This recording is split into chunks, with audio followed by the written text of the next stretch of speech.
Hello, everyone, and welcome to day 6 of our novena to Our Lady of Sorrows, where we are looking at the fifth sorrow of Mary, where Mary stands at the foot of the cross of Jesus. My name is Ken Janelle, and this is my wife, Janelle Yasinski, who also happens to be my best friend. And we are pleased that you're here with us. Thank you for joining us and journeying with us, whether it be on Facebook in that group or online or on the email list. Thank you for your time. So today we come to the place where Jesus is crucified and Mary is standing at the cross.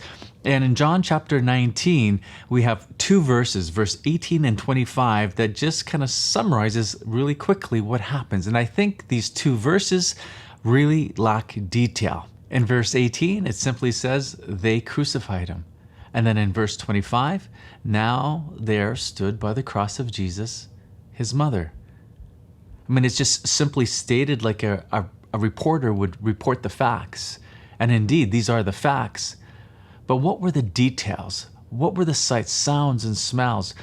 And how would have Our Lady written that account? Well, today, once again, we'll look at St Bridget and what Mary revealed to her. When the first nail was driven into him, I became overwhelmed by the sound of the first strike and fell down as if dead with darkened eyes, trembling hands, and faltering legs. In my bitter pain and great sorrow, I was not able to look up again until he had been completely nailed to the cross. But when I got up, I saw my son hanging pitifully, and I, his most sorrowful mother, was so grieved and heartbroken that I could barely stand up because of my great and bitter sorrow. My dear Jesus was breathless, exhausted, and in his last agony on the cross, his eyes were sunk, half closed and lifeless, his lips hanging and his mouth open, his cheeks hollow and drawn in, his face elongated, his nose sharp, his countenance sad. His head had fallen on his breast, his hair was black with blood, his stomach collapsed, his arms and legs stiff, and his whole body covered with wounds and blood. I just think of, I have a sister who just went through, her son just went through a multi-organ transplant back in January, and how the pain of seeing her son not only undergo that extreme surgery, but all the other surgeries preceding and afterwards. He's had multiple surgeries even afterwards. And the sorrow of her as a mother. And like Ken had mentioned yesterday about the post-traumatic stress disorder, you know, I feel like going through that kind of stress, not knowing your son, is he going to live? Is he going to die? Is he going to make it through? Like, that's really, really hard.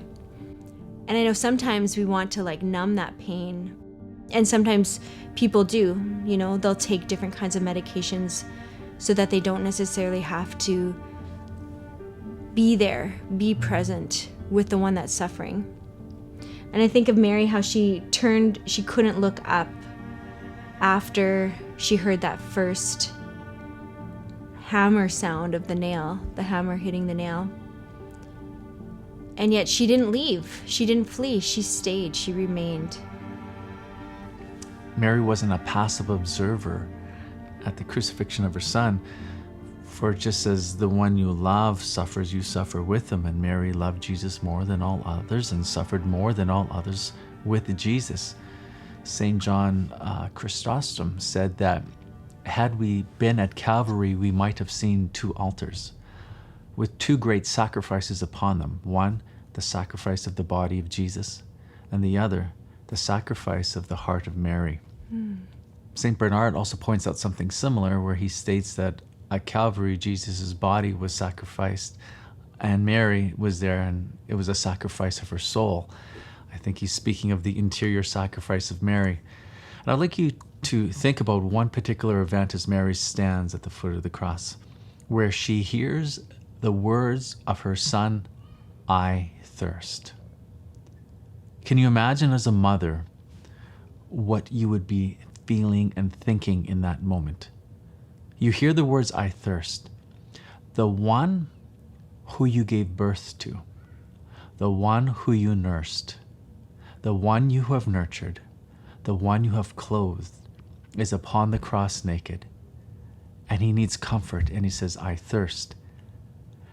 And you have no water to give him except your tears. That is the only consolation that you can offer Jesus. So there might be times in our life when we go through desolation, but we don't stand in isolation. As Mary stood at the cross of Jesus, every time of desolation in our life, Mary stands at our cross too. And perhaps the time of consolation is coming, but it may be delayed, but we do not stand alone. There's an interesting thought by St. Peter de Maine. He points out that when Mary stood at the cross of Jesus, she stood in between Jesus and the good thief. And because she stood in between, she won the good thief's salvation, because she was repaying back the good thief a good deed the thief had done to her and Jesus. And what is that good deed? St. Alphonsus Liguori states in The Glories of Mary that many authors relate how when Jesus and Mary and Joseph were flying into Egypt, the flight into Egypt, the good thief had did some sort of act of kindness to them. And now this full circle comes and they stand at the hill of Calvary, and Mary repays that good thief by standing in between him and Jesus. The act of kindness that thief did is now repaid 1,000-fold with the gift of eternal salvation. And what is the lesson for us? That when we do a small act of kindness to Mary, Our Lady of Sorrows, she repays that back 1,000-fold. Mary cannot be outdone in generosity. You have been generous with your time. You've been watching these videos. You've been saying and reciting the chaplet of Our Lady of Sorrows. You've been generous to Our Lady, and just know that she will not be outdone in generosity. So I'd ask you, continue to be generous with Our Lady and Jesus in this novena. Continue to say the chaplet, which will be linked in the description and right above there. But also please share these videos with others. Be generous to help spread the love of Jesus Christ. We go to Jesus through Mary in this beautiful devotion. So Our Lady of Sorrows, pray for us.